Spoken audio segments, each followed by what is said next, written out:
नमस्कार। औद्योगिक प्रशिक्षण संस्थानों के समस्त व्यवसायों के लिए विषय एम्प्लॉयबिलिटी स्किल्स की पाठचर्या में आज मैं आपको नौकरी की कैसे तलाश करते हैं और कैसे आवेदन करते हैं उसके बारे में प्रशिक्षण प्रदान करूंगा। आइए आज के प्रशिक्षण के बारे में समझते हैं कि उस नौकरी को खोजना और उसकी आवेदन करने की प्रक्रिया के बारे में पढ़ेंगे और समझेंगे। उच्च शिक्षा के प्रति जागरूकता के बारे में समझेंगे। ऑनलाइन CITS एप्लीकेशंस आवेदन कैसे करेंगे उसकी प्रक्रिया के बारे में समझेंगे। ऑनलाइन अप्रेंटिसशिप आवेदन प्रक्रिया के बारे में पढ़ेंगे और समझेंगे और नेशनल कैरियर सर्विस के माध्यम से रोज़गार की तलाश कैसे करना है और रोज़गार कैसे प्राप्त करना है उसके बारे में जानेंगे। आइए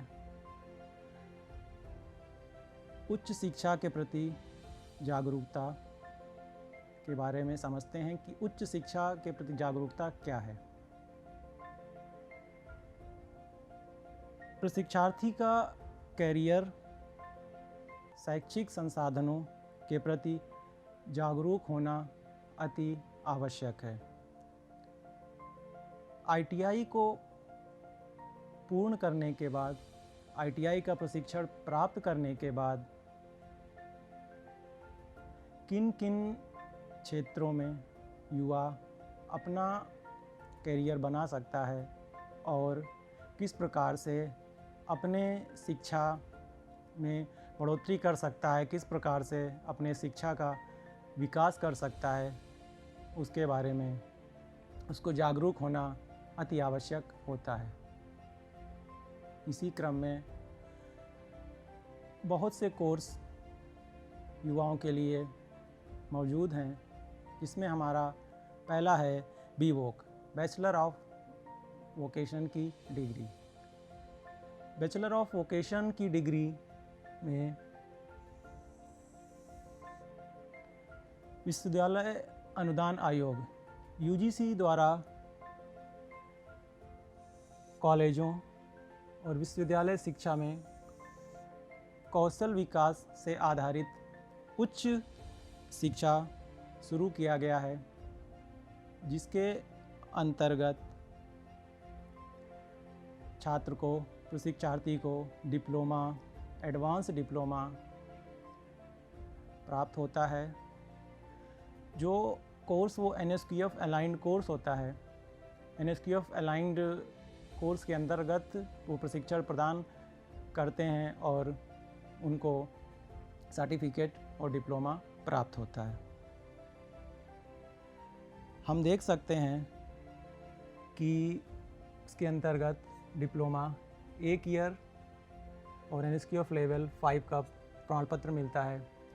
एडवांस डिप्लोमा में हम देख सकते हैं 2 इयर्स का ड्यूरेशन है एंड NSQF लेवल 6 का प्रमाण पत्र मिलता है। और BVOC डिग्री में हम देख सकते हैं 3 इयर्स ड्यूरेशन का है और NSQF लेवल 7 का प्रमाण पत्र मिलता है।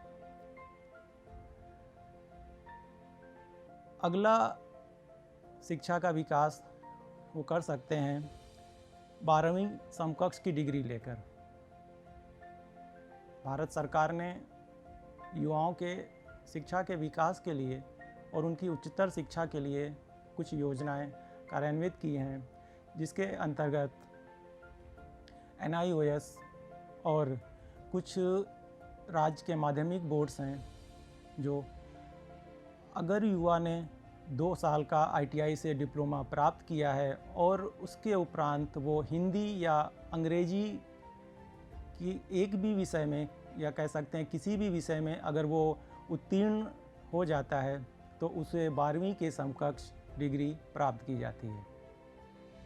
इस तरीके से युवा अपने शिक्षा का विकास कर सकता है। उसी क्रम में हम देखते हैं अगला है पॉलीटेक्निक डिप्लोमा।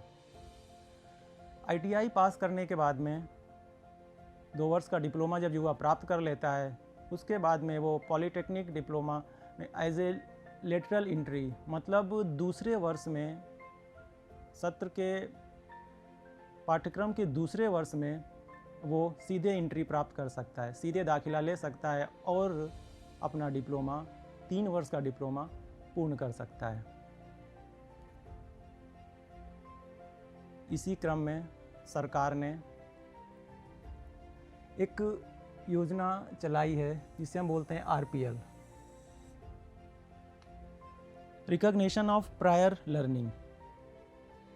RPL को आमतौर पर रिकॉग्निशन ऑफ प्रायर लर्निंग के नाम से जाना जाता है। RPL प्रक्रिया व्यक्ति में मौजूद कौशल, ज्ञान और अनुभव का मूल्यांकन करके व्यक्ति को एक, कह सकते हैं हम, कि रिकॉग्निशन प्रदान करता है। व्यक्ति औपचारिक, गैर औपचारिक या अनौपचारिक शिक्षा द्वारा भी प्राप्त करता है। फॉर्मल और इनफॉर्मल एजुकेशन जो व्यक्ति प्राप्त करता है उसका मूल्यांकन, और व्यक्ति के पास जो कौशल होता है, जो हुनर होता है और उसके पास जो अनुभव होता है, उसका मूल्यांकन करके इस प्रक्रिया के तहत व्यक्ति को प्रमाणित किया जाता है, सर्टिफाइड किया जाता है। आइए अब हम देखते हैं कि CITS crafts instructor training scheme में एक युवा कैसे अप्लाई कर सकता है। ऑनलाइन आवेदन प्रक्रिया के बारे में हम समझेंगे और जानेंगे। CITS ऑनलाइन एप्लीकेशन के लिए पहले युवा को मौजूदा साइट nimionlineadmission.in पर जाना होगा। उसके उपरांत रजिस्टर नाउ पर क्लिक करना होगा। रजिस्टर नाउ पर क्लिक करने के बाद में युवा को कुछ बातों को ध्यान रखना होगा, जैसे एक बार जब मोबाइल नंबर और ईमेल आईडी रजिस्टर्ड हो जाता है तो उसके बाद उस पर दोबारा लॉगिन नहीं बनाया जा सकता, और email ID and mobile number active होना चाहिए। और लास्ट है, उसके पास मोबाइल, आधार और यूनिक आईडी आवश्यक होनी चाहिए, उसके पास मौजूद होना चाहिए ऑनलाइन एडमिशन प्रोसेस को पूर्ण करने के लिए।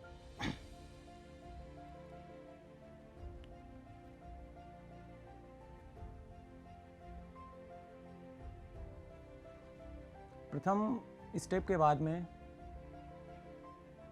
जब हम रजिस्ट्रेशन की प्रक्रिया को प्रारंभ करते हैं, उसके उपरांत हम देखते हैं कि रजिस्ट्रेशन फॉर्म, जिसके अंतर्गत पर्सनल डिटेल्स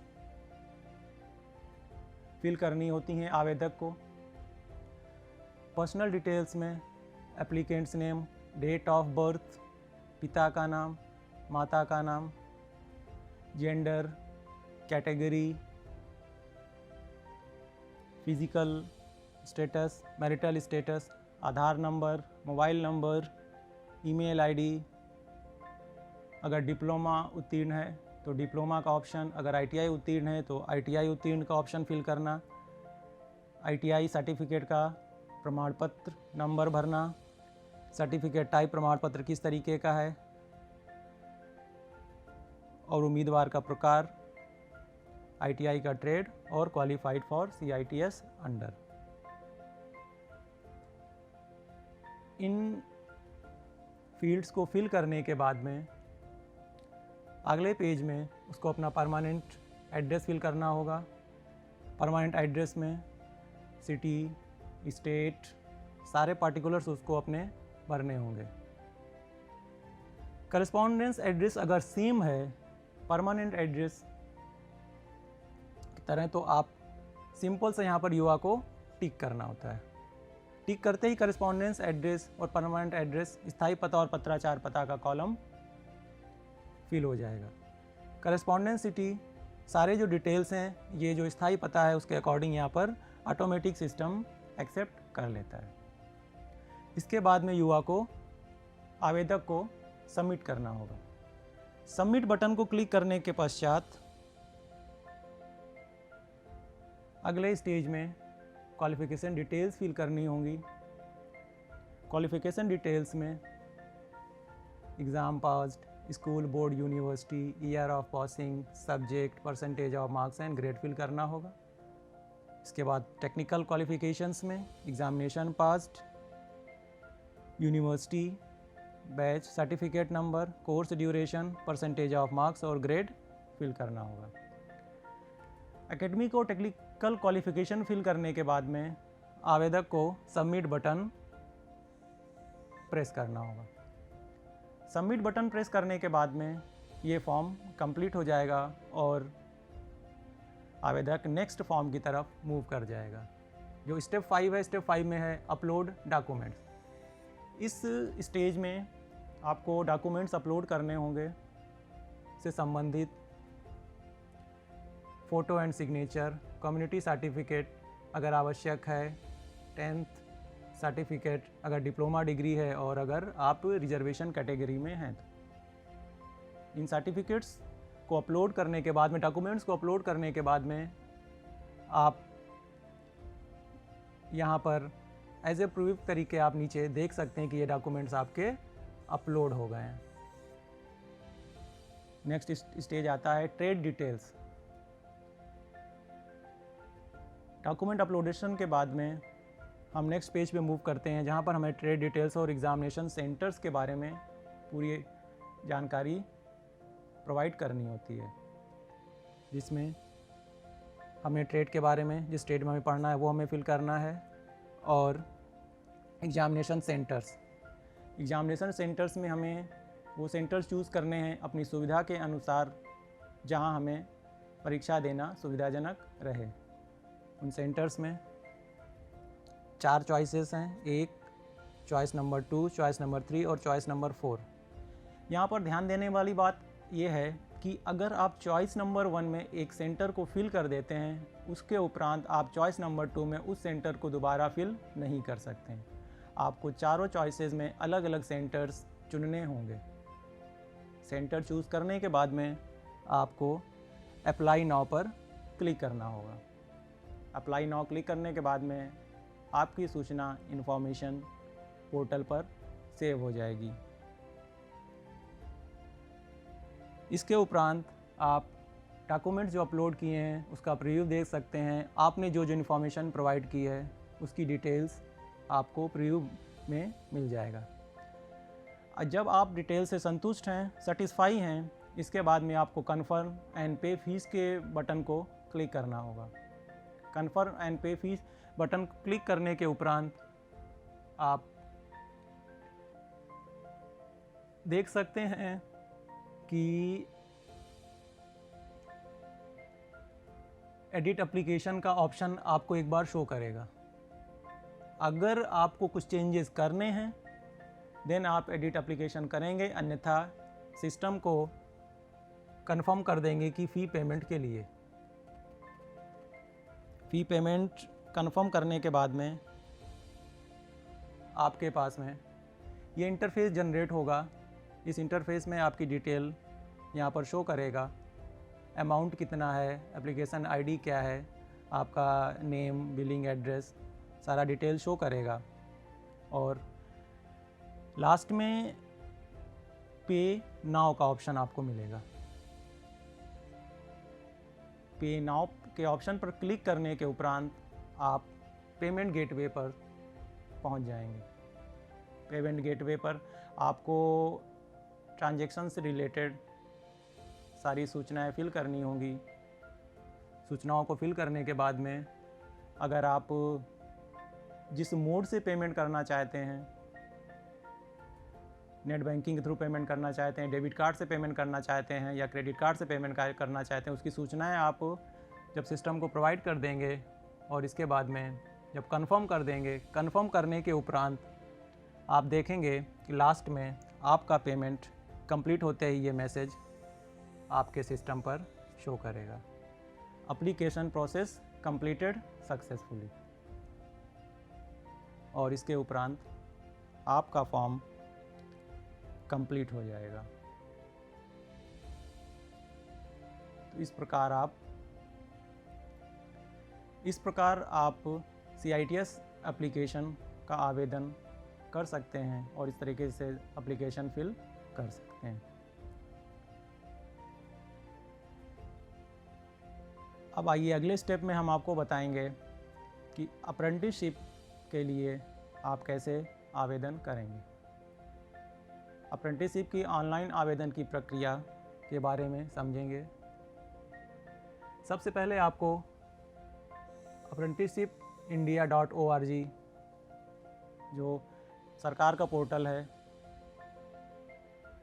उसको ब्राउज़ करना होगा और इसके उपरांत आपको ऐसा एक इंटरफेस मिलेगा। इस इंटरफेस में आपको रजिस्टर का एक ऑप्शन मिलेगा। रजिस्टर के ऑप्शन में जब आप क्लिक करेंगे तो उसके अंदर आपको मिलेगा कैंडिडेट ऑप्शन में जब क्लिक करेंगे, कैंडिडेट ऑप्शन में क्लिक करने के बाद में आपको ये इंटरफेस ओपन होगा। कैंडिडेट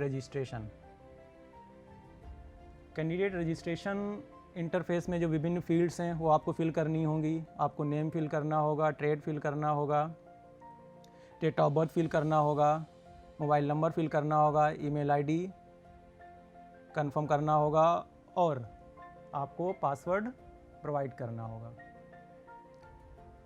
ये एरियाज़ फिल करने के बाद में आपको सबमिट बटन को क्लिक करना होगा। सबमिट बटन क्लिक करने के बाद में आपको ये डायलॉग बॉक्स ओपन होगा।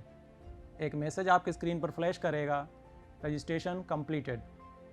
इसका मतलब है कि आपने प्रथम चरण का कार्य पूर्ण कर लिया है।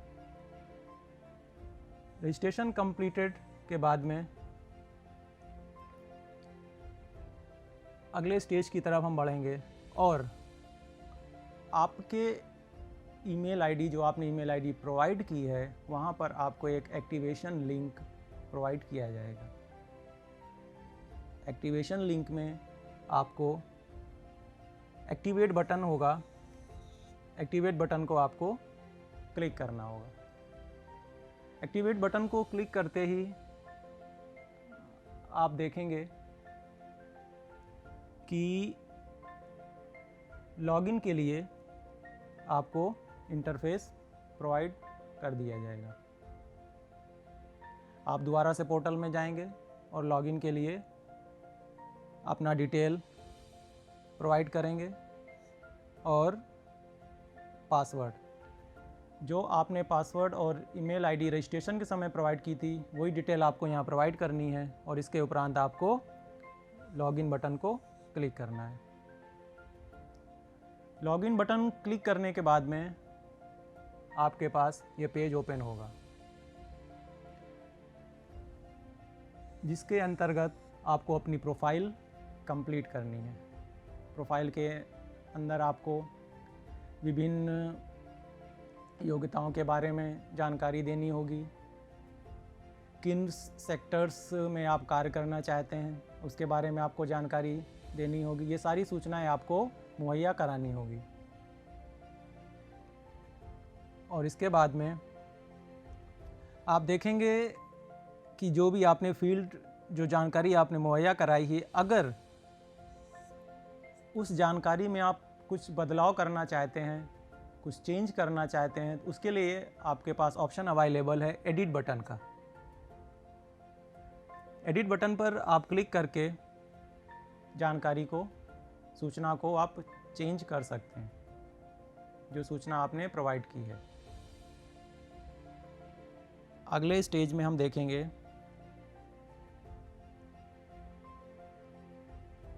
कि जो भी हमारे पास सूचनाएं थीं जो हमने प्रोवाइड की थी आपको नेक्स्ट इंटरफेस में सारा मिल जाएगा। Email ID, mobile number, gender, date of birth और यहाँ पर आपको डॉक्यूमेंट अपलोड करना होगा डेट ऑफ बर्थ के प्रूफ में। Father's name, ID proof and ID proof के एविडेंस के लिए आपको एक डॉक्यूमेंट अपलोड करना होगा। अगले स्टेज में हम देख रहे हैं, थोड़ी सी हम बात करते हैं कैंडिडेट डैशबोर्ड की। जब कैंडिडेट अपना लॉगिन बनाता है, रजिस्ट्रेशन करता है, उसके बाद उसको जो इंटरफेस मिलता है, उस इंटरफेस में डैशबोर्ड अवेलेबल होता है और डैशबोर्ड के अंदर कुछ लिंक्स होते हैं, हमारा कॉन्टैक्ट, एप्लीकेशन और इंस्टीट्यूशन रिसीव्ड। कॉन्ट्रैक्ट में हम देख सकते हैं और एप्लीकेशंस और इन्विटेशंस रिसीव्ड। डैशबोर्ड के अंदर हमें ये तीन बटन्स हमें मिलते हैं। हम देखते हैं इन्विटेशन रिसीव्ड में कंपनी, जो भी कंपनी हमारे प्रोफाइल को देखती है और उसे हमारी योग्यता उपयुक्त लगती है, तो वो कंपनी हमें इनविटेशन सेंड करती है। वो इनविटेशंस हमें इस लिंक के अंदर मिलते हैं, इस बटन्स के अंदर मिल जाते हैं। और एप्लीकेशंस में हम देख सकते हैं कितनी हमने अप्रेंटिसशिप अपॉर्चुनिटीज़ के लिए अप्लाई किया है, हमने कहाँ कहाँ किन किन सेक्टर्स में किन किन कंपनीज़ में एप्लीकेशंस आवेदन किए हैं, उनके बारे में जानकारी प्राप्त हो जाती है। और लास्ट आता है कॉन्ट्रैक्ट्स। कॉन्ट्रैक्ट के अंदर में हम देखते हैं कि कितने कॉन्ट्रैक्ट हमने किसी कंपनी के साथ, कितनी कंपनीज़ के साथ हमने साइन किया है, उसके बारे में कॉन्ट्रैक्ट हमें उसके अंदर मुहैया होते हैं, प्रोवाइड हो जाते हैं। अब देखना है हमें कि कैसे हमें अप्लाई करना है। Apply to opportunities. सबसे पहले हमें अप्रेंटिसशिप अपॉर्चुनिटीज़ के लिए हमें जिस सेक्टर्स के लिए अप्लाई करना है वो हम पहले अपना सर्च करेंगे, यहाँ पर लिखेंगे। स्टेट्स के लिए हमें अप्लाई करना है, वो ट्रेड यहाँ हम लिखेंगे। और इसके बाद में हम जैसे ही हम ट्रेड लिखेंगे तो हमारे पास कंपनीज़ की, ऑर्गेनाइजेशंस की पोर्टल पर हमारे इंटरफेस में जो हमें प्रोवाइड होता है उसके अंदर लिस्टिंग हो जाती है। जहाँ हमें उपयुक्त लगता है वहाँ पर हम उस लिस्टिंग के अकॉर्डिंग देखकर, सर्च करके अप्लाई बटन पर क्लिक कर देते हैं। और इसके बाद में फिर हम देखते हैं इन्विटेशंस में हम ये देखते हैं कि हमें कहाँ कहाँ से इन्विटेशन प्राप्त हुए हैं।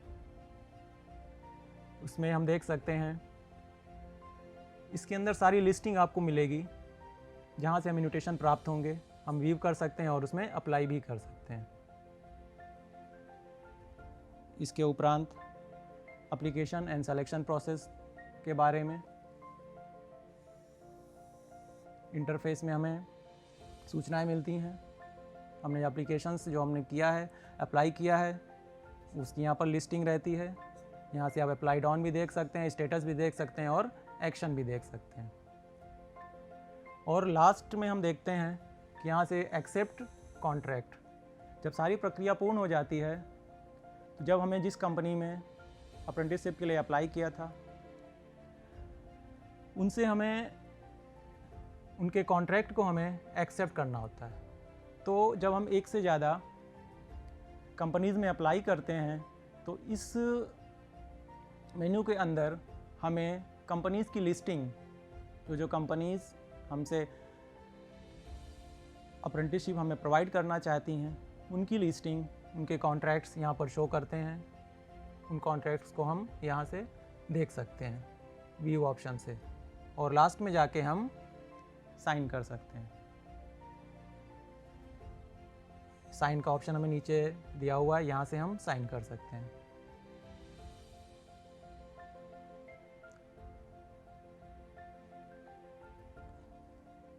इस तरीके से हम भारत सरकार के पोर्टल अप्रेंटिसशिप इंडिया पर जाकर अप्रेंटिसशिप के लिए, शिक्षुता के लिए अप्लाई कर सकते हैं, आवेदन कर सकते हैं। आवेदन प्रक्रिया विभिन्न चरणों में पूर्ण होती है। तो सबसे एक विशेष महत्व की बात यह होती है कि हमें हर चरण में पूरे मनोयोग के साथ में और पूरा ध्यान केंद्रित कर इस प्रक्रिया को पूर्ण करना चाहिए। आइए अब हम भारत सरकार के द्वारा रोजगार प्रदान करने के लिए जो पोर्टल प्रोवाइड किया गया है, जिसके थ्रू युवा अपने कैरियर के लिए तलाश कर सकता है, अपना कैरियर बना सकता है, नौकरी की तलाश कर सकता है। वो पोर्टल देख सकते हैं, भारत सरकार का पोर्टल है national career service. National career service ministry of labour और एम्प्लॉयमेंट के अंतर्गत कार्य करता है। इसमें हम देख सकते हैं विभिन्न ऑप्शंस अवेलेबल हैं, job seeker, employer, local services, career centre, counsellor, skill provider, placement organisations, government department. ये सारे ऑप्शंस, सारे मेन्यूज़ अवेलेबल हैं जिनके अंतर्गत कार्य किया जाता है। अगर हमें जॉब सर्च करनी है तो आप देख सकते हैं state and union territory wise, sector wise और विभिन्न दूसरे जो ऑप्शंस हैं उसके अंतर्गत सर्च करके हम जॉब के लिए अप्लाई कर सकते हैं। अपनी सुविधा के अनुसार हम जॉब सर्च कर सकते हैं। इस तरीके से हम अपने कैरियर को बना सकते हैं, जॉब की तलाश कर सकते हैं और अप्लाई कर सकते हैं। आज मैंने आपको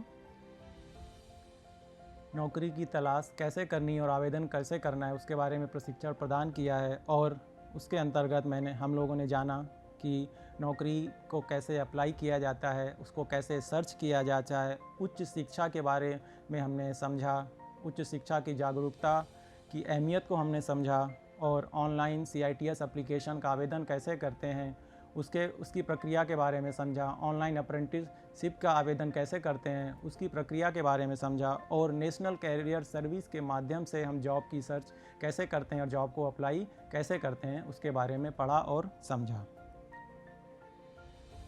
हमने इस प्रशिक्षण को NIMI-online-admission.gov की मदद से आपको मुहैया कराया, आपको प्रशिक्षण प्रदान किया। apprenticeshipindia.gov से भी मैंने कुछ कंटेंट लिया है, और NCS.gov नेशनल कैरियर सर्विस की भी मदद से हमने इस प्रशिक्षण को तैयार किया है।